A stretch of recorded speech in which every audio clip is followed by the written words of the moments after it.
오늘 우리가 이제 마지막 예배를 드릴 텐데요. 우리 본문 말씀 에베소서 6장 18절에서 20절 말씀을 함께 읽겠습니다. 세 절인데요. 우리 한 목소리로 함께 읽어볼게요. 시작. 모든 기도와 간구를 하되 항상 성령 안에서 기도하고 이를 위하여 깨어 구하기를 항상 힘쓰며 여러 성도를 위하여 구하라. 또 나를 위하여 구할 것은 내게 말씀을 주사 나로 입을 열어 복음의 비밀을 담대히 알리게 하옵소서 할 것이니 이 일을 위하여 내가 쇠사슬에 매인 사신이 된 것은 나로 이 일에 당연히 할 말을 담대히 하게 하려 하심이라. 네, 우리는 어제 하나님의 전신갑주에 대해 살펴보았습니다. 여러분은 하나님의 전신갑주로 무장하셨나요? 그런데 이렇게 무장하는 것만으로는 충분하지 않다라고 또 바울은 이어서 말하고 있습니다. 여러분, 내가 돈이 많은 사람을 알고 있어요. 그리고 내가 직장에서 만약 대표와 너무 친합니다.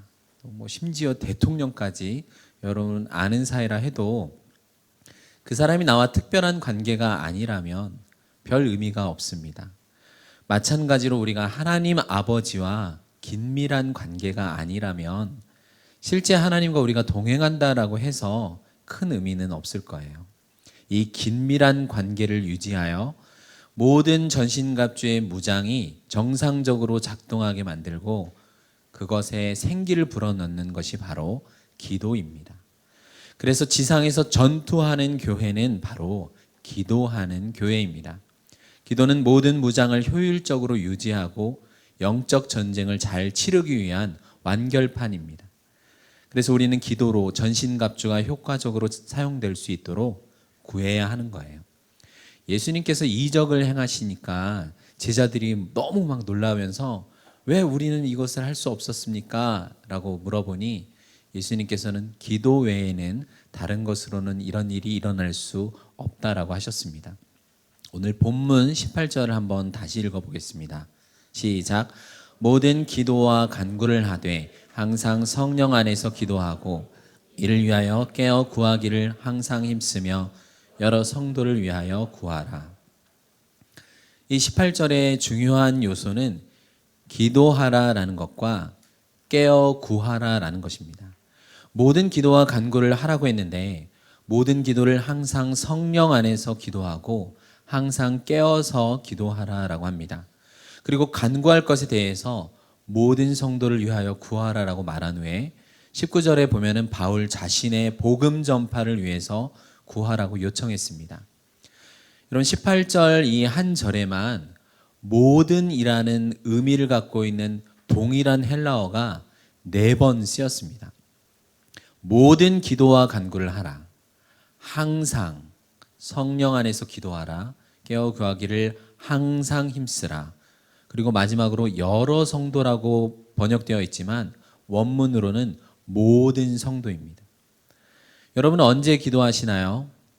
식사할 때 기도하죠? 네. 산짝 눈 감고 빨리 끝내는 경우 있나요? 아침에 일어나거나 잠이 들 때 또 할 수 있습니다. 우리가 살아가는 삶의 모든 상황은 기도를 끄집어냅니다. 여러분이 상사한테 깨졌을 때나 너무 잘했다고 칭찬받을 때나 친구와 함께 있거나 내가 혼자 있을 때나 행복할 때나 낙심할 때나 하나님께 기도하지 않아도 되는 상황은 없습니다. 모든 기도와 간구라는 것은 모든 종류의 구하라라는 것이죠. 범사에 기도하라라는 것입니다. 사탄은 언제 우리를 공격합니까? 청년이 수련회 하는구나. 공격! 이러지 않잖아요. 물불 가리지 않고 여러분의 모든 상황을 미끼로 달려듭니다. 그러니 어떤 특정한 상황에만 의미를 부여해서 기도하는 게 아니라 우리는 범사에 기도해야 합니다. 그래야 우리는 견고히 설 수 있어요. 항상 기도하라고 했습니다. 여러분, 항상이라는 말이 붙으면 특정한 때가 아니라 지속되는 상태로 변한 거예요. 나 오늘 새벽에 기도했어 라는 과거가 아니라 우리는 지금도 기도하는 상태여야 하는 것이죠. 그러려면 매 순간 분초마다 기도하는 자가 되어야 합니다. 기도의 의식을 놓치지 않아야 하는데 이게 참 쉽지가 않죠. 기도하려고만 하면 이따 저녁에 누구 만나기로 했지, 아니면 오늘 저녁에 내가 뭘 하기로 했는데 하면서 이게 손흥민이 골을 넣었다는데 이거 어떻게 넣은 거지? 막 이런 생각. 여러분 알고 있어요? 네, 간밤에 새벽에 손흥민이 골을 넣었어요. 네, 저는 봤습니다. 네, 매 순간 기도하려면 우리 기도를 들으시는 분이 있다라는 것이, 이 사실이 너무나 중요해요. 언제 무엇이든 구해도 이 될 만한 대상이 세상 어디에 있을까요? 뭐 부모님은 몇 번은 듣겠지만 이내 지쳐서 야 네가 알아서 해라 이러겠죠. 우리가 친구한테 전화 통화 끝나면서 언제든 연락해, 언제 한번 보자 이렇게 습관적으로 말을 하지만 실제로 이것을 들어줄 여력도 시간도 우리에게는 없습니다.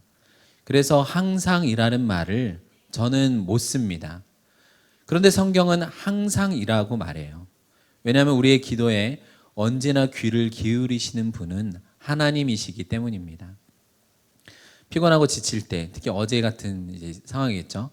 막 잠들려고 하는데 누가 옆에서 이야기를 자꾸 걸면 한두 번은 그렇지 뭐 너무 좋지 뭐 이렇게 하다가 정말 힘들면은 짜증도 나고 막 그러겠죠. 질릴 수 있습니다. 항상 기도하라고 하면 그 말을 들을 때부터 우리는 벌써 숨이 턱 막힐 수도 있겠지만 비결이 있습니다. 그 방법은 하나님을 사랑하면 돼요. 창세기 족장 중 하나인 야곱이 그랬습니다. 야곱이 자기 아내 라헬을 위해 7년을 일하면서 이 7년을 며칠같이 여겼다라고 합니다.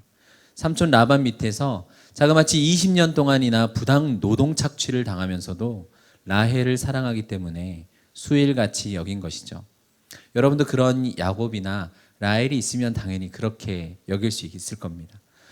그런 야곱과 라헬을 만나기를 주님의 이름으로 축원합니다. 네, 아멘이 제일 크게 나오는 부분인 것 같아요. 여러분, 사랑하지 않고 기도하는 것은 중노동이죠. 이것만큼 괴로운 것은 없을 거예요. 그런데 우리 힘으로는 사랑하는 것도 이걸 지속할 능력도 없습니다. 그래서 항상 기도해야 되는데 성령 안에서 기도하라라고 말을 하는 겁니다. 먼저 성령 안에서의 기도는 하나님께서 우리에게 나타내 주신 계시된 말씀을 통해 기도하는 것입니다.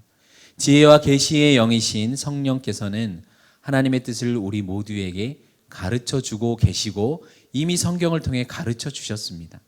그래서 우리는 성경을 통해 하나님께서 우리에게 구하라고 명하신 것을 알아야 해요. 내가 성경을 모른 채 막 내 감정과 내 생각만으로 기도하는 것은 한계가 있습니다. 하나님께서 구하라고 명하신 것을 구해야 하고 구하지 말라라고 한 것은 구하지 않아야 됩니다. 우리 요한일서 5장 14절을 함께 읽겠습니다. 시작. 그를 향하여 우리가 가진 바 담대함이 이것이니 그의 뜻대로 무엇을 구하면 들으심이라. 이거와 반대로 구하여도 받지 못하는 경우도 있어요. 야고보서 4장 3절입니다. 시작. 구하여도 받지 못함은 정욕으로 쓰려고 잘못 구하기 때문이라. 우리는 우리의 탐욕을 위해서 하나님께 또 위장된 기도를 할 수가 있어요. 그러나 이런 기도는 하나님께서도 NO라는 응답을 주실 때가 있습니다. 우리의 마음이 연약해서 때때로 헛된 생각을 품습니다. 그래서 우리의 모든 기도는 성령 안에서 드려져야 합니다. 그렇다면 이제는 무엇을 구하며 기도할지 여러분 더 이상 고민하지 말아요. 성경을 읽으면 됩니다. 5만 번 이상의 기도 응답을 받은 사람으로 유명한 누구죠? 네, 맞습니다. 조지 뮬러, 고아들의 아버지라고 불리는 이 사람은 63년 동안 15만 명의 고아들을 양육했어요. 63년 동안 5만 번의 기도 응답을 받으려면 1년 365일 하루 2건 이상의 기도 응답을 받은 것입니다. 여러분 부럽나요? 근데 그냥 부러워하지만 말고 과연 조지 뮬러는 어떻게 기도를 했기 때문에 그런 응답을 받았을까요? 그가 제일 먼저 한 일은 성경을 읽으면서 발견한 하나님께서 바로 고아의 아버지라는 사실입니다.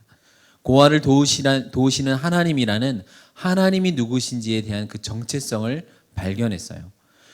그러니 하나님께서 이 땅에 만약 계시면 하실 법한 일들을 그도 구하며 기도하기 시작했습니다. 이렇게 기도하니까 아침에 눈 떠보니까 신발이 도착해 있고 아이들이 필요한 노트며 옷이며 모든 것들이 하나님께서 채워주시는 상상할 수 없을 정도로 응답을 많이 받은 것입니다. 성경 안에서 말씀을 따라 기도한다는 것은 여러분을 이처럼 놀라운 인생으로 변화시킬 수 있습니다. 여기서 잠시 한 가지를 짚고 지나갈게요. 우리는 기도할 때 누구의 이름으로 기도합니까? 맞습니다. 예수님의 이름으로 기도합니다. 왜 그렇죠? 하나님과 우리 사이에 중보자가 되시기 때문이죠. 요한복음 14장 14절을 읽겠습니다. 시작. 내 이름으로 무엇이든지 내게 구하면 내가 행하리라. 어떤 사람도 자기의 공로를 의지하여 하나님께 기도할 수 없습니다. 내가 이렇게 하나님을 위해서 살았으니 하나님 들어주세요 라는 게 아닙니다. 오직 예수님의 공로를 의지해서 우리는 나아가는 것이죠. 오직 예수 그리스도의 복된 공로로만 우리는 기도할 수 있습니다. 예수님께서는 지상에서 사역하실 때도 중보하셨고 지금도 하늘 보좌 우편에서 우리를 위해 기도하십니다. 우리 기도를 듣는 대상은 삼위일체 하나님이시지만 대부분 하나님 하면 성부 하나님을 의미합니다. 그래서 아버지 하나님을 우리는 기도할 때 대표로서 많이 부르죠. 우리가 우리의 기도를 아버지 하나님께 향하는 것은 그 삼위일체의 순서상 첫 번째이시기 때문입니다. 그 안에 성자와 성령도 함께 계십니다. 그래서 우리는 성부께 성자 예수 그리스도의 이름으로 성령께서 주시는 확신을 가지고 기도로 나아가는 것이죠. 그때 이 성령님 역시 우리를 위해 중보하고 계십니다. 우리 자신의 능력으로는 하나님의 뜻을 발견할 수가 없어요. 그런 기도를 드릴 수가 없습니다. 그래서 성령께서 우리 안에 역사하셔야 합니다. 성령께서 우리를 도우시지 않으면 우리는 아버지라는 말도 사실 할 수가 없습니다. 성령께서는 우리의 연약함을 돕고 한탄스러운 상황에서 우리를 끌어올려 기도하게 하십니다. 이를 위해서 우리는 모든 인내로 성도를 위한 간구를 해야 합니다. 이것을 위해서 우리는 깨어 있어야 하는 것이죠. 히브리서 10장 36절을 읽겠습니다. 시작. 너희에게 인내가 필요함은 너희가 하나님의 뜻을 행한 후에 약속하신 것을 받기 위함이라. 우리에게 인내가 필요하다라고 말합니다. 왜 그렇죠? 하나님께서는 우리가 기도한 시점과 하나님께서 응답하시는 시점에 간격을 두셨기 때문이죠. 왜 이 간격을 두셨을까요? 그것은 기도 응답의 결과와 내용과 때와 방식은 누구에게 있다는 것일까요? 하나님께 있다는 것입니다. 내 뜻대로 되어지는 게 아니라 하나님의 뜻이 된다는 것이 기도의 응답입니다. 내용도 시기도 방식도 하나님께서 주관하십니다. 그렇게 함으로써 우리는 기도할 때마다 인내함으로 그 기다림 속에서 이 기도의 주도권이 나에게 있는 것이 아니라 하나님께 있다는 것을 배우게 되는 것이죠. 본문 18절의 후반부에 여러 성도를 위해 기도하라라고 되어 있지만 아까 말씀드렸듯이 모든 성도라는 말입니다. 우리가 일반적으로 이 온 세상에 사는 모든 사람들을 위해서 기도할 수 있어요. 물론 그것을 위해서 우리는 기도해야 합니다. 그러나 그와 동시에 우리는 하나님께서 우리에게 지금 이 사랑의 끈으로 하나 되게 하신 지체들, 교회 공동체에 특별히 이 성도들을 위해 기도할 것을 말씀합니다.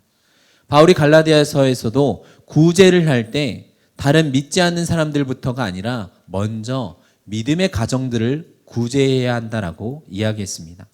그래서 기도는 자신만을 위해서 구하는 게 아니에요. 모든 기도는 사실 공동체를 위한 기도입니다. 그것이 중요한 것이죠.